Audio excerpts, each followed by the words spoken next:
Ok, galera? Vamos terminar agora os nossos exercícios que a gente começou na aula passada. Só que antes de continuar isso aqui, eu queria fazer uma revisão sobre o que a gente estava falando de petróleo e acrescentar mais alguns detalhes. Ok? Nós falamos sobre Bacia de Campos, Bacia do Rio de Janeiro e Santos. Produção de petróleo em águas profundas, ou seja, 6.000 metros, 7.000 metros de profundidade. Essa perfuração ela é penosa e ela é arriscada, porque um vazamento de petróleo numa profundidade dessa, como é que você vai fazer? Vai mandar alguém lá e concretar o poço? É muito difícil. Então, tudo tem que ser milimetricamente pensado, medido e executado. Então, perfuração de águas profundas, o Brasil é pioneiro no mundo. Ninguém no mundo perfura águas profundas como o Brasil. Eu falo, nas minhas aulas convencionais, eu falo de uma curiosidade daquele caso do Chile, dos caras que ficaram presos na mina lá de carvão. Eles estavam a 75 metros de profundidade e gerou uma comoção nacional, e choro e tudo, e chamaram engenharia para fazer um furo, para poder tirar os caras de lá, tudo, e aquilo foi um chororô. Eu falei em casa e todos ficaram rindo. Se chamasse a Petrobras para tirar os caras de lá, a Petrobras ia tirar eles com um metrô. Porque 75 metros de profundidade, perto dos 7.000 que eles furam lá, não é nada. Dava para fazer um metrô e chegar lá. Então a diferença de tecnologia do Brasil e do Chile em relação à perfuração de petróleo está notória. O Brasil consegue fazer a façanha de tirar aquele óleo que não é um óleo de boa qualidade, o óleo brasileiro não é bom, demora muito e custa muito para ser refinado, mas retira esse óleo e traz para a superfície. Então falamos também do royalties do petróleo, que é uma compensação aos municípios, aos estados que estão ali na borda ali daquela exploração. Ok, pessoal? E por fim, antes de continuar, eu queria falar sobre o pré-sal, que o assunto do momento agora. O pré-sal é o seguinte, é uma camada, eu vou colocar mais ou menos um desenho aqui. Imagine que aqui está o mar e tal, né? Ou melhor, aqui é o fundo do oceano e o mar está aqui em cima.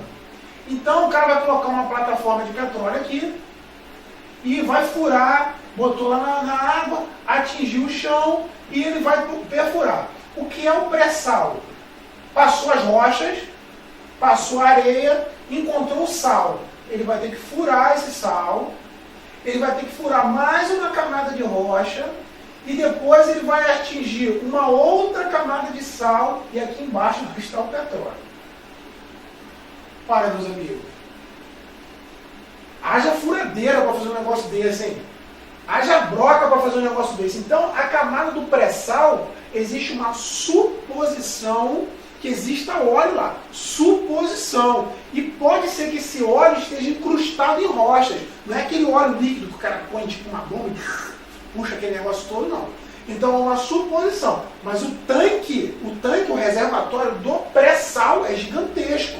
Se realmente tiver petróleo lá, o Brasil está feito. Só não sabe ainda como tirar, ok? Não sabe ainda como tirar. O poço é enorme, muito grande, mas ainda não sabe como atingir aquilo lá. Então o pré-sal ainda não está em produção, ok, pessoal? O pré-sal é uma riqueza brasileira que começou a ser leiloada agora, há poucos dias, pelo governo federal, sobre a alegação que não tinha tecnologia para furar isso. Olha, o Brasil está na ponta, na vanguarda da perfuração de águas profundas. Se o Brasil não tem essa tecnologia, quem mais vai ter? A China? A França? Não, é o Brasil. Então, o Brasil que deveria desenvolver isso. Mas o Brasil resolveu leiloar o campo de Libra, que isso é uma questão próxima dos próximos anos, de concurso e tal, nas escolas.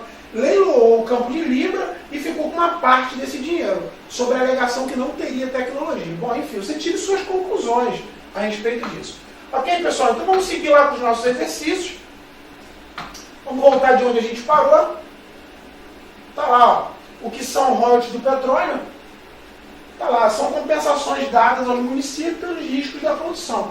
Veja bem, Rio das Ostras, Macaé, Campos, Cabo Frio, essas cidades praticamente elas sobrevivem através dos royalties do petróleo. Rio das Ostras aqui no Rio de Janeiro, tanto dinheiro de royalties que o prefeito lá em determinada época não sabia o que fazer e mandou botar madeira na calçada lá da beira da praia, madeira de lei de melhor qualidade, porque não tinha onde gastar. Mas também investiu em educação, é fato, as escolas são muito boas em Rio das Ostras, investiu também em saúde, os hospitais funcionam em Barra de São João, Rio das Ostras, isso aí funciona, ok? Agora diminuiu porque o fornecimento de royalties diminuiu também, porque a produção caiu. Tá lá.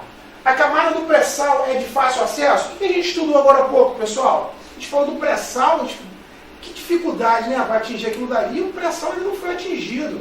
Alguém faz uma suposição de que tem os estudos geológicos, cara, tira rochas daqui, tudo tem os engenheiros para isso, né? Os químicos, os geólogos para fazer isso, traz aquele pedaço de rocha e vai fazer um estudo. Opa, aqui eu acho que tem petróleo. Eu acho que tem petróleo. Então, quem está comprando hoje os campos do pré-sal deve assumir o risco de que pode não ter petróleo lá. Pode ou ter pouco, que foi o caso que aconteceu com o Eike Batista. A falência do Eike Batista foi, ele pegou toda a riqueza dele e canalizou nos poços de petróleo que ele comprou na bacia de Campos. Não tinha petróleo. Ou tinha muito pouco. Então, tudo que ele vendeu e tudo que ele penhorou, não, eu vou fazer um mega navio plataforma. O navio plataforma do Eike Batista mal cabia no porto do Rio de Janeiro. Gigantesco.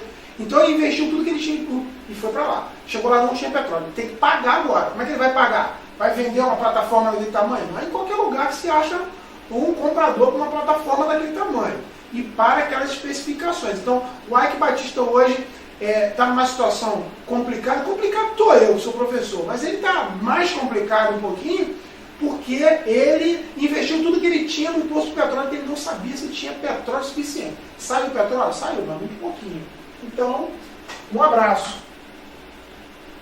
Não, devido às grandes profundidades, a camada de sal e a grande camada de sal ser perfurada. Tá? A broca ser utilizada para furar esse pré-sal de diamante.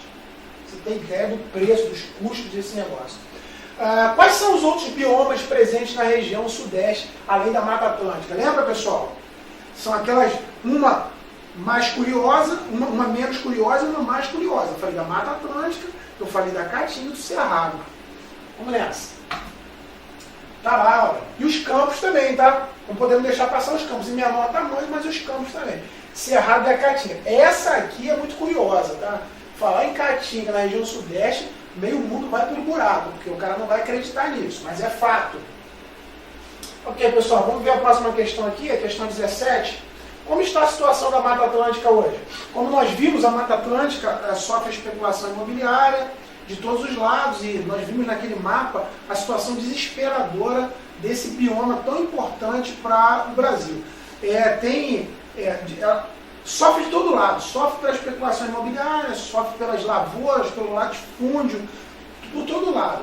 E ao meu ver, a Mata Atlântica está derrotada e para ela se reerguer hoje só pela mão do homem, com a velocidade que o homem espera. Porque, como exemplo, eu trago o que aconteceu no Rio de Janeiro e Dom Pedro. Que Dom Pedro mandou derrubar a floresta da Tijuca e plantou café. Quando ele planta café, ele retira a mata e planta café, os mananciais de água do maciço da Tijuca cessam. E nós não tínhamos o Rio Guandu, que é o fornecedor de água no Brasil, no Rio de Janeiro, desculpa. Então, os mananciais secaram. Então, o que aconteceu? Dois motivos para a retirada do cafezal.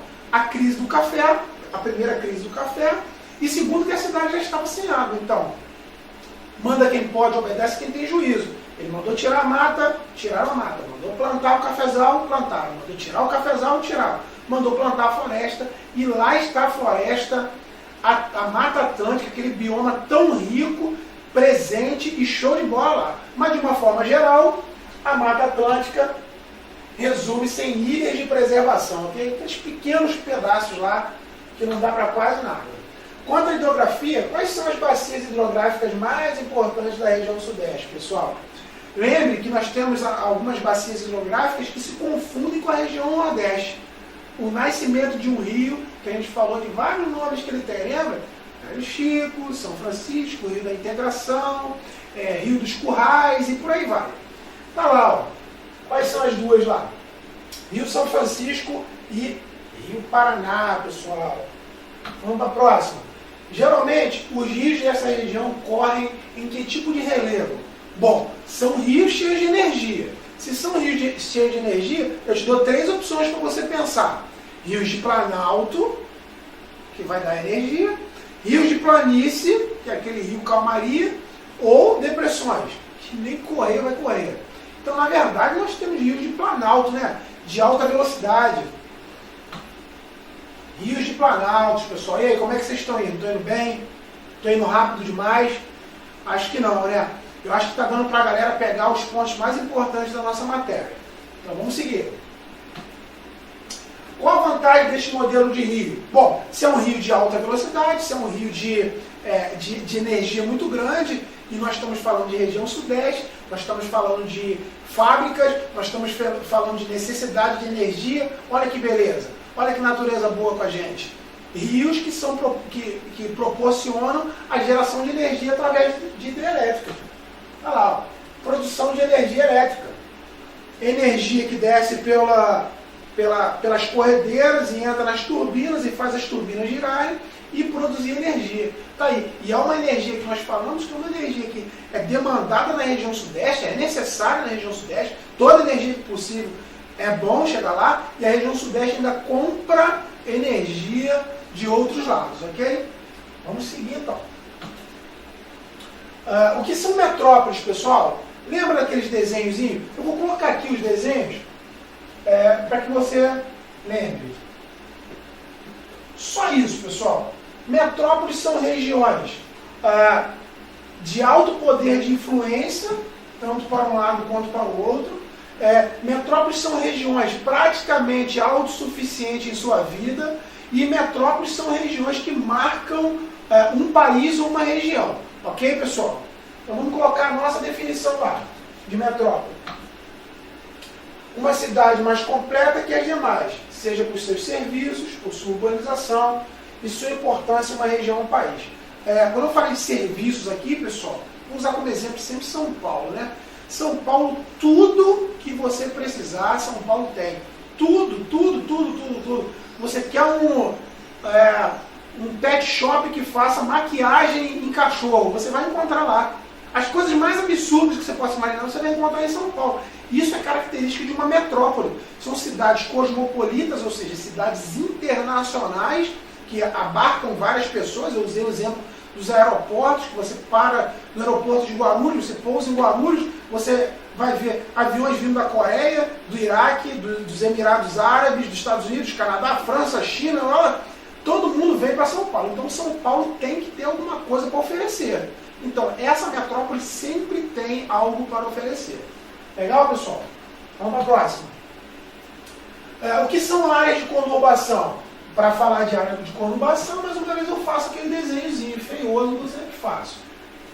Coloquei aqui 2 metrópoles, a área de conurbação vai ser essa área aqui, olha.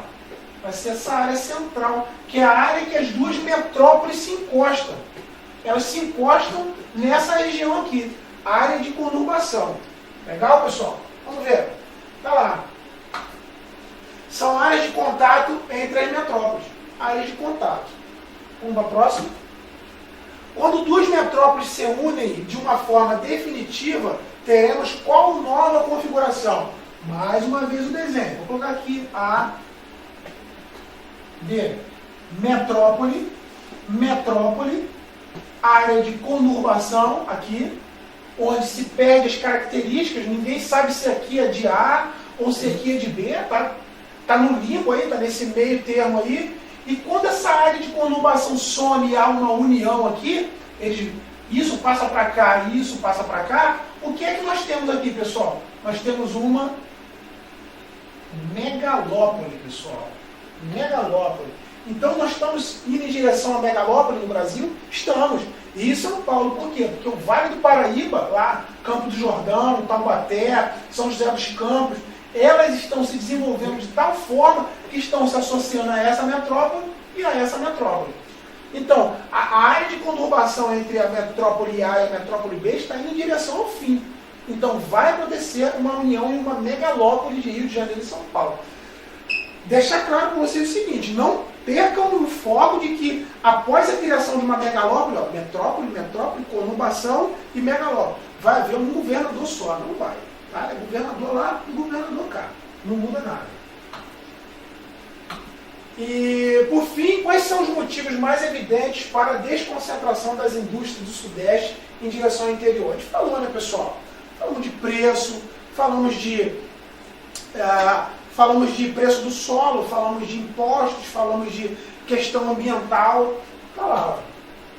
Preço da terra, questão ambiental e o preço da mão de obra. A gente bateu bastante nisso daqui, que impulsiona para lá, para o interior, o desenvolvimento e as indústrias. Ok, pessoal? Estamos encerrando aqui a nossa primeira bateria de exercício em relação à região Sudeste. Nos próximos encontros nós vamos mais uma vez dar suporte para vocês, para que depois a gente faça uma nova bateria de exercício. Ok, pessoal? Não esqueça de estar sempre fazendo os exercícios das matérias anteriores. Um abraço, fique na paz.